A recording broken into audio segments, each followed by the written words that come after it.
Olá, eu sou Jefferson Messias, economista, bacharel em Direito e jornalista. O artigo de hoje eu vou denominar de o pragmatismo liberal. Pelas últimas notícias estampadas na imprensa, percebe-se que existem correntes com pensamentos distintos em relação ao comportamento da população na questão do distanciamento ou isolamento social. No governo federal, o presidente Jair Bolsonaro, ratificando o seu pronunciamento de dias atrás em rede nacional, age como se nada demais fosse acontecer.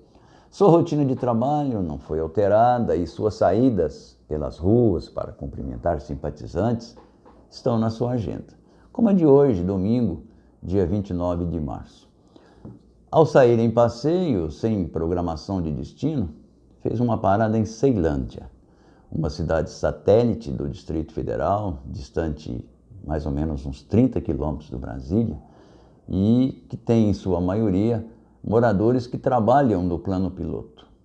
E são, na sua maioria também, de classes média e até baixa. Saboreando um espetinho, reafirmou para uma plateia entusiasmada com a sua presença que apenas os velhos devem ficar em casa. O Brasil precisa trabalhar. O argumento lógico sob o prisma econômico é de que a economia pode entrar em colapso. É certo apostar nisso. Medidas já tomadas e outras a serem definidas devem ser aplicadas para minimizar essa catacumbe. Lembram que até fevereiro, a aposta de muitos em função das medidas econômicas, da possibilidade da aprovação das reformas que estão lá no Congresso, no incentivo ao investimento, da redução de juros da taxa Selic que favorece muito o governo na redução da dívida federal, era de que teríamos um PIB com um crescimento assim na casa de 2%. Na contramão disso, vieram as quedas assustadoras das bolsas de valores internacionais. E nessa avalanche, a nossa principal referência, a Bovespa, foi atingida com quedas superiores a 35%. Foi uma semana aí de desacerto total. Abre bolsa, fecha bolsa. E aliado a isso, nesses últimos 2 meses, o Brasil se tornou o epicentro na América Latina na fuga de capitais internacionais. Sabiam disso? Saíram daqui cerca de 12 bilhões de dólares em investimentos. Parece que o buraco vai ser grande. Na esfera federal, que orbita o Palácio, o ministro da Saúde, Luiz Mandetta, na contramão do apregoado pelo presidente Bolsonaro, recomenda nesse primeiro momento, com o intuito de evitar o colapso no já despreparado sistema de saúde pública, que as pessoas, na medida do possível, fiquem em casa.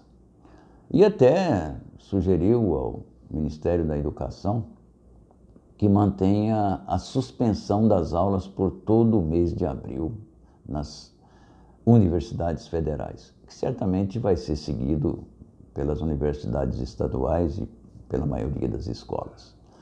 Diversas opiniões de epidemiologistas são bombardeadas nas redes sociais diariamente. Na maioria, categoricamente, dizem que a disseminação do vírus é um fato, ele vai se alastrar.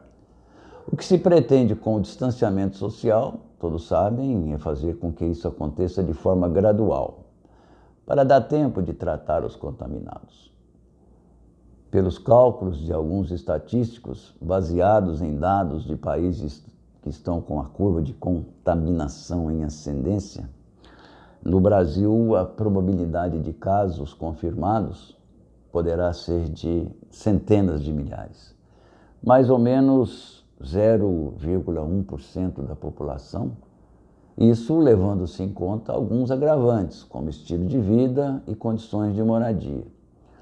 Como exemplo, moradores em favela e aqueles que não possuem uma qualidade ideal em saneamento básico. E esse pessoal representa uma boa massa da população das grandes cidades.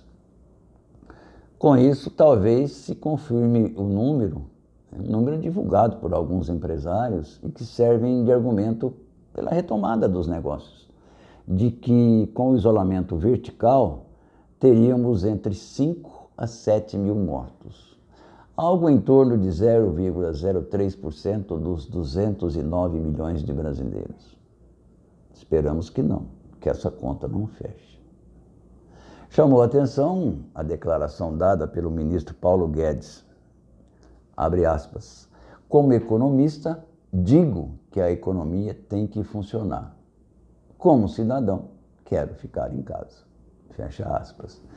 Mas o que se percebe com clareza, com todos esses desencontros de decretos e normativas, é uma população vivendo com muitas incertezas e com muito medo.